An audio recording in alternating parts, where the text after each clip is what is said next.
یا سیدہ یا فاطمہ یا رازیہ یا مرضیہ۔ حضرت سیدہ کی زندگی بہت دشوار زندگی ہے کہ آج کوئی اپنائے، لیکن طرز زندگی وہ تو مقصد ہے، یعنی اگر طرز زندگی نہ اپنانا ہو تو خدا نے ان کو اسوہ کیوں بنایا؟ ان کا مقصد خلقت یہ ہے کہ یہ دوسروں کے لیے نمونہ بنے۔ نمونہ وہ ہوتا ہے کہ جس کے طرز کو انسان اپنا سکے، اگر اس کا طرز نہیں اپنا سکتے تو پھر تو لغو ہے، وہ عبث ہے۔ کیوں خدا نے ایسا نمونہ مقرر کیا جسے ہم اپنا نہیں سکتے؟ بس یہاں فرق کرنا ہوگا ہمیں دو چیزوں میں، زندگی اور طرز زندگی میں۔ ان کی زندگی اپنے زمانے کے لحاظ سے تھی، ان کی زندگی ایک خاص حد کی زندگی تھی جو ہمارے لیے تصور سے بھی باہر ہے۔ ہمارے تخیل میں جو کچھ ہے وہ اور ہے، لیکن حقیقت جو کچھ ہے وہ اور ہے۔ ہم حقیقت کو تاریخ سے کسی حد تک جان سکتے ہیں، قرآن سے جان سکتے ہیں۔ بس سیرت سے مراد یعنی زندگی کا انداز، ہم اپنے زمانے کی زندگی بسر کریں، آج کے وسائل کے ساتھ زندگی بسر کریں، آج کے ماحول کی زندگی بسر کریں، لیکن ہماری زندگی کی ادا، ہماری زندگی کی طرز اور ہماری زندگی کی ڈھنگ در حقیقت وہ ہو جو حضرت سیدہ کا تھا۔ کس طرح سے وہ طرز اپنائے ہم؟ وہ طرز ہے کیا؟ در حقیقت طرز زندگی ان اقدار کا نام ہے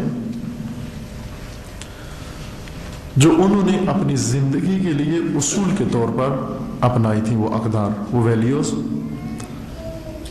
جو حضرت سیدہ نے ان کو اپنی زندگی کے اصول بنائے ہوئے تھے کہ ان اصولوں کے تحت میں نے زندگی بسر کرنی ہے۔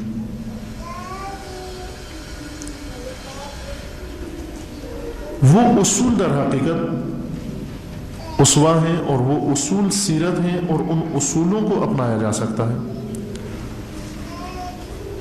آپ اپنے زمانے کی زندگی بسر کریں۔ لباس، آپ ظاہر سی بات ہے کہ ہمارا جو کلچرل لباس ہے پاکستان میں خواتین کا، قطعاً یہ لباس نہیں تھا حضرت سیدہ کا، چونکہ یہ تو ہمارا مقامی لباس ہے یہاں پر، شلوار قمیض۔ آج مثلا تخیل سے شعراء جو یا ذاکرین جو پڑھتے ہیں باقاعدہ پاکستانی لباس پورا پہناتے ہیں اور ذکر کرتے ہیں باقاعدہ اس میں کہ شلوار ایسے تھی، قمیض ایسے تھی، فلاں چیز ایسے تھی۔ مثلا ایک جگہ ایک خطیب بتا رہے تھے کہ انہوں نے مجلس میں پڑھا، لوگوں نے اعتراض کیا ان پر، چونکہ ہم نے جو دین اپنایا ہوا ہے وہ کلچرل دین ہے، ہم نے کلچر کو دین بنا لیا ہے اور خود دین کی طرف جانے کی ضرورت ہی محسوس نہیں کی۔ جو انڈین کلچر تھا ہمارا اسی کو دین قرار دے گا، اب دین کو سائیڈ میں رکھ دیا اور کلچر کو تقدس کا رنگ دے کر اسے گلے لگا لیا، جس کو قرآن نے کہا ہے آبائی دین، جو آبا سے لیا ہے ہم نے۔ وہ آبا ہمارے یوں کرتے ہیں لہذا ہم بھی ایسا ہی کریں گے۔ انبیاء نے جب بھی لوگوں سے کہا کہ تعالوا الی ما انزل اللہ، جو دین خدا نے نازل کیا اس کی طرف آؤ، اس کے جواب میں ہمیشہ یہ کہتے تھے حسبنا ما وجدنا علیہ آباءنا، ہمارے لیے وہ آبائی رسوم و رواج اور ہمارے لیے آبائی طور طریقہ کافی ہے۔ یہ جواب ہوتا تھا ہر قوم کا، ہر نبی کو اور ہر معصوم کو، آبائی طریقہ کا۔ کلچر اور ثقافت در حقیقت ایک آبائی رسوم و رواج ہیں جنہیں بعض لوگ اتنا مقدس قرار دیتے ہیں کہ پھر اسے دین کا درجہ دے دیتے ہیں۔ در حقیقت یہ کلچر ہے ہمارا، شلوار قمیض۔ وہ بتا رہے تھے، ذاکر خطیب تھے وہ، انہوں نے کہا کہ میں نے ایک جگہ حضرت سیدہ جب امیر المومنین علیہ السلام کو لے کے جا رہے تھے، بیعت کے لیے مجبور کرنا چاہ رہے تھے، اس وقت حضرت سیدہ نے مزاحمت جو کی، یہ جو ہمارا عنوان ہے، مدافعت جو کی حضرت سیدہ نے، امیر المومنین کے کمر بند کو پکڑ لیا۔ تو لوگوں نے اعتراض کیا کہ یہ کیسے ہو سکتا ہے کہ سب کے سامنے جو ہے وہ جا کر کمر بند پکڑ لیں، کیونکہ کمر بند سے مراد یہاں ہمارے یہاں زار بند لیا جاتا ہے، شلوار میں جو زار بند ڈالا جاتا ہے اس کو کمر بند کہتے ہیں۔ اب چونکہ ہمارا کلچر یہی ہے، شلوار قمیض پہنتے اور شلوار میں ڈالتے ہیں جس کو ہم عام زبان میں، عامیانہ زبان میں ناڑا کہتے ہیں جس کو، انہوں نے یہ سمجھا کہ حضرت سیدہ نے وہ کمر بند پکڑ لیا۔ حالانکہ وہ عربی لباس ہوتا ہے، اور عربوں کا یہ طریقہ ہوتا ہے کہ ایک پیراہن ہوتا ہے، پیراہن کے نیچے ایک لباس ہوتا ہے، اور ایک اوپر پیراہن یعنی قمیض، بڑی قمیض پاؤں تک ہوتی ہے، جیسے آج کل بھی تقریباً مشابہ ہے وہی لباس، عربی لباس۔ امیر المومنین تو شلوار قمیض نہیں پہنتے تھے پاکستانیوں کی طرح، اور اس میں زاربان ڈال کے پہنتے تھے۔ امیر المومنین کا لباس عربی لباس تھا، اور عربوں کا یہ طریقہ ہوتا ہے کہ وہ بڑا پیراہن پہن کر اس کے اوپر کمر کے اوپر ایک کپڑا باندھ لیتے تھے جس میں شمشیر، خنجر، کوئی چیز حمائل کی جاتی تھی۔ مثلا آپ نے دیکھا ہوگا بعض فلموں میں جو عربی لباس بسا اوقات پہنا کر اس میں خنجر یا کوئی چیز اویزاں کرنے کے لیے، حمائل کرنے کے لیے، یعنی دو چیزیں وہ پہنتے تھے، ایک کندھے سے اس کمر بند کے ساتھ، جیسے آج کل فوجیوں کو ہوتا ہے کہ ایک بیلٹ باندھ لیتے ہیں کمر کے گرد اور ایک کندھے سے حمائل کرتے ہیں، اور اس میں یہ تقریباً اس طرح کا شبیہ لباس ہوتا تھا۔ لہذا ان کی مراد یہ تھی کہ جب حضرت کو لے جا رہے تھے تو حضرت سیدہ نے اس کمر بند کو، وہ عربی لباس کا جو کمر بند ہے، لیکن سننے والوں نے سمجھا کہ وہ انڈین کمر بند جو ہے وہ یعنی زار بند، لہذا کہا کہ یہ کیسے ہو سکتا ہے کہ سب کے سامنے حضرت نے کمر بند مثلا پکڑ لیا۔ اب دیکھیں کہ تاریخ کو بھی ہم کلچر کی روشنی میں لیتے ہیں، دین کو بھی کلچر کی روشنی میں لیتے ہیں۔ جو کچھ ہمیں آباء و اجداد نے بتایا ہے، جو کچھ ہمیں گھروں میں کلچرل دین جو ہمیں سکھایا گیا ہے، اسی کو گلے لگایا ہوا ہے، اور قرآن نے اس کی مذمت بھی کی ہے آبائی دین کی۔ اولو کان آباؤہم لا یعلمون شیئا ولا یہتدون اولو آباؤہم لا یعقلون، اگر یہ آباء بے وقوف تھے، اگر غیر عقل مند تھے، انہوں نے کوئی غلط طور طریقہ اپنا لیا تھا، تو تم پھر بھی انہی آباء کے پیچھے چلو گے، یعنی انبیاء کو آباء کے ذریعے رد کرو گے، ائمہ کو آباء کے ذریعے رد کرو گے، ائمہ کو کلچر کے ذریعے رد کرو گے۔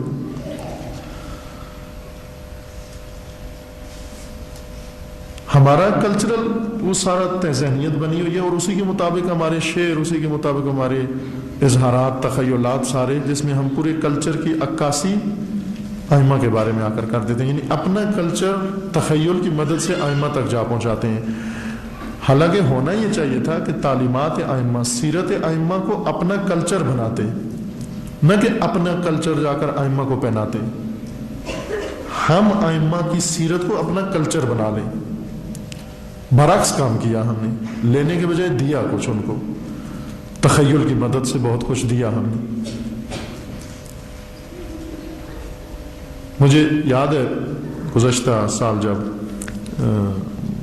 فرصت ملی تھی آپ کی خدمت میں کچھ عرض کرنے، شاید بعض وہاں خواتین تشریف فرما تھیں اور ابھی بھی ہوں، یہ جملہ ذہن میں میرے آ رہا ہے کہ میں نے کہا تھا کہ سب سے پہلا کام ہمیں معصومین سے کچھ سیکھنے کے لیے یا دین سے کچھ سیکھنے کے لیے اپنی ذہنیت بدلنا ہے۔ یہ بنی ہوئی ذہنیت، اس کو بدل کر کچھ بن سکتے ہیں ہم۔ اگر ہم خود نہ بدلے، ہم دین کو بدل دیں گے۔ اس وقت ہم اس دوراہے میں یا دو چیزوں کے درمیان کھڑے ہوئے ہیں، یا خود بدلیں یا دین بدلیں، یا خود بدلیں یا قرآن بدلیں، یا خود بدلیں یا معصومین کو بدلیں۔ خود بدلنا سخت ہے، یہ ہمارے بزرگوں نے بھی ہمیں کہا کہ یہ کام نہ کرو۔ اسے علامہ اقبال نے بھی یہی وصیت کی سب کو کہ خود بدلتے نہیں، قرآن کو بدل دیتے۔ خود بدلو، قرآن آیا ہے ہمیں بدلنے کے لیے، نہ کہ ہمارے ہاتھوں سے قرآن بدل جائے۔ معصومین آئے ہیں کہ ہمیں بدلیں، نہ کہ ہمارے تخیل سے معصوم بدل جائیں۔ اور واقعاً یہ سب سے زیادہ افسوسناک پہلو ہے کہ وہ ہستیاں جو ہمیں بدلنے آئی تھیں، ہم نے ان کو بدل کے پیش کر دیا، دین بدل دیا سارا، اور سارا کلچر جو ہے اس کو دین بنا دیا۔ پھر اس دین کے منابع بھی الگ سے بنا لیے۔ ابھی مثلا دیکھیں جتنا جنتری کا عمل دخل ہے ہماری زندگی میں، اتنا توضیع المسائل کا نہیں ہے۔ پوری زندگی جنتری کے مطابق بسر ہوتی ہے۔ کیوں؟